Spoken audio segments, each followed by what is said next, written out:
Cascade Hoops Talk, Billy D. Well, these conferences just keep getting tighter and tighter and tighter. Buckle up. Cascade Hoops Talk starts right now. Cascade Hoops Talk, produced in the shadow of the beautiful Cascade Mountains and bringing the world NAIA basketball. One podcast at a time.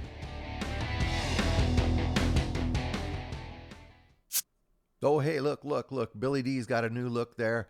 Let me know if you love it or hate it. I always review the show. I usually do it when I'm driving around doing my 57 million errands every day. And I just listen to it on Spotify, on the radio in the car, just to make sure, I try to, improve myself, which if you listen to me, there's lots of room for that. But the other day, I didn't have a lot to do. I put it up on my TV on the YouTube, and I go, oh, man, those are boring slides. So anyway, a new look. Let me know if you like it or hate it. Well, it was not a good day to be a ranked team in the Mid-South. The University of the Cumberlands, they lost to Lindsey Wilson at Lindsey Wilson, 94-88. Kenyatta Carbone, 33 points, 9 rebounds. DJ Gordon, 16 points, 4 rebounds. So the University of the Cumberlands, they go to 19-5, and they got to go to Georgetown on Saturday. If you watch this show, but a lot of people probably don't realize Lindsey Wilson is right up there. They're in second place. We'll show you when we get to the standings. They're a very, very good team. And also Georgetown tonight, they fell to Campbellsville. 86-76, Dalton Kramer, 24 points, 5 rebounds, 6 assists for Campbellsville. Marcellus Vale, 23 points, 2 rebounds. So Georgetown goes to 18-6, and then, as I said, they will host Cumberlands on Saturday. Of course, Freed-Hardeman was idle tonight. Probably a good thing. It's just not a good day to be ranked in the Mid-South. Here's the other game, I guess we would say. Cumberland beat Bethel. It's just a huge conference. So here's the standings. Freed-Hardeman's running away with it. Lindsey Wilson is in second, albeit by a game over Cumberland's and Georgetown, but they still are in second place. So Saturday, we got Cumberland's going to be at Georgetown, as we mentioned, and Bethel's going to be at Freed-Hardeman. Lindsey Wilson is playing a non-con, so the standings probably won't move too much on that day. Going to the GSAC, Arizona Christians, they had their hands full at Park Gilbert tonight. They ended up beating them 90-80. Drew Goodline, great game for him, 22 points, 5 rebounds, and Savion Kane, 18 points, 2 rebounds. Couple of great guys right there, by the way. So the Firestorm, they go to 18-6, and they're going to be at Hope on Thursday.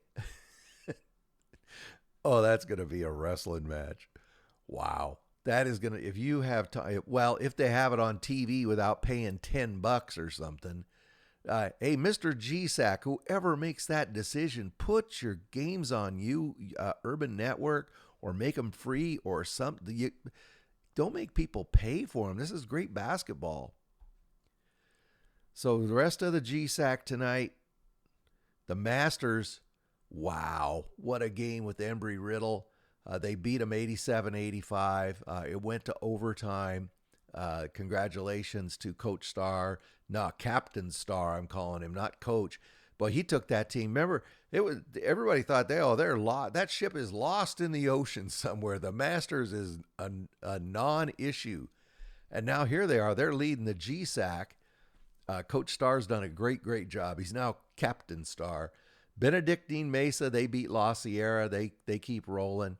Life Pacific, big win for Coach Evan Jenkins as he went over to Surprise and beat QUAZ. And as I said, Arizona Christian beat Park Gilbert. Let's take a look at the standings. So the Masters, as you can see, they're a game and a half up on Hope. And then Hope is a half game up on Benedictine Mesa. You can see them all right there. So on Saturday, not a big schedule in the GSAC. Hope is going to be at Benedictine Mesa.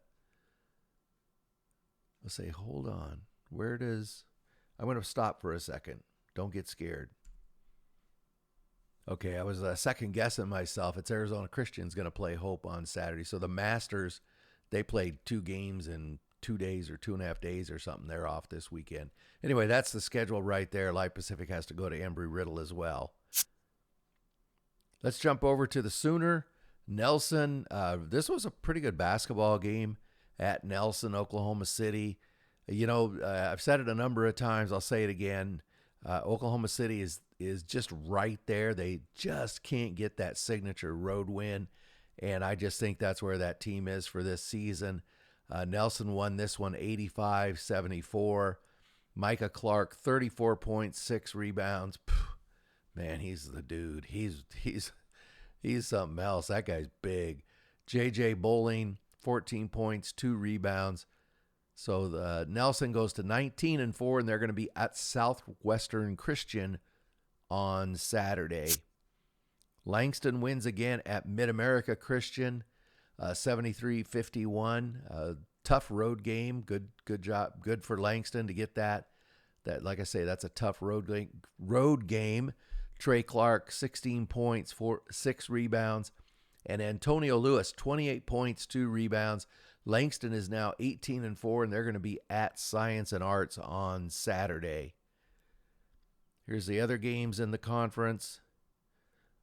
Wayland won at home. Texas Wesleyan held serve at home. Panhandle defeated John Brown rather handily, 79-62. We mentioned the other 2 games. Congratulations to Oklahoma Panhandle. They're really trying to turn the corner. Let's look at the standings in the Sooner. So Nelson continues to lead Langston by a half a game.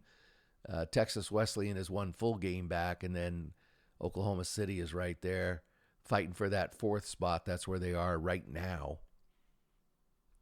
On Saturday, Wayland Baptist is going to be at home against John Brown. Mid-America Christian has to go to Central Christian. Nelson will be on the road as well. They go to Southwestern Christian. And then Science and Arts, as we said, will be at Langston. And then the game of the day on Saturday in the Sooner, Texas Wesleyan will be at Oklahoma City. Those guys are really battling it out for those 3rd, 4th, and 5th spots. The Red River Conference, LSU Shreveport went to UNT Dallas, just beat the heck out of them, 87-55. Thaddeus Johnson, 22 points, 4 rebounds. Hayden Brittingham, 24 points, 4 rebounds. LSU Shreveport is 19-4, and they'll be at Texas College on Saturday. Rest of the games in that conference, if I can pull this up. Louisiana Christian won. Our Lady of the Lake, 2 overtime game. And they beat North American. Congratulations to them. Alexandria won. They've been chasing Shreveport. I'm not sure they're going to catch them, but now they got teams on their tail as they try to hang on to second, like this one down here, Texas A&M, Texarkana.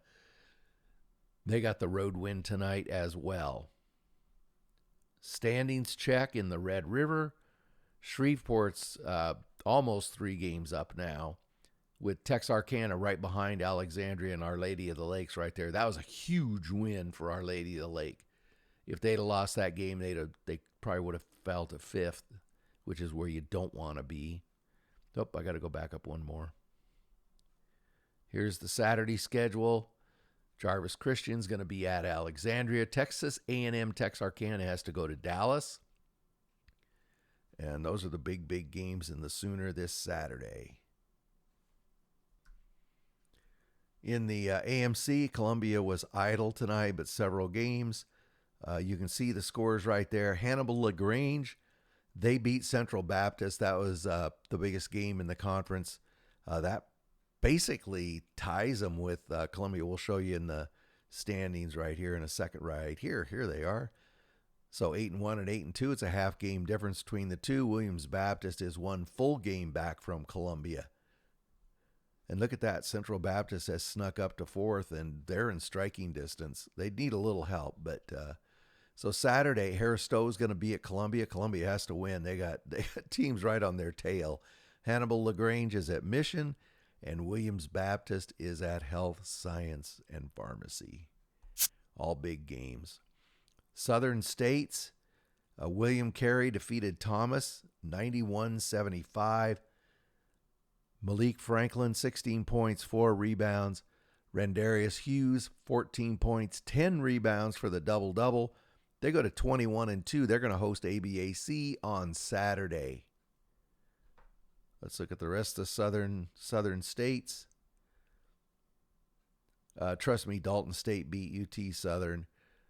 Faulkner beat Bruton Parker. Faulkner went on the road and got that win. As I said, Dalton State won. I don't know why that score didn't update. Anyway, it doesn't matter. Loyola got the win at home, and then Life went on the road and beat Blue Mountain. So what does that do to these standings? Remember, I tell you this every time. They do that east-west thing. So Life and Bruton Parker on the east side are really battling it out with Dalton State lurking. That's what they're doing. They're lurking. They're winning enough to scare everybody. Out in the west, William Carey and Faulkner are really battling it out with Loyola. Pretty good race there. So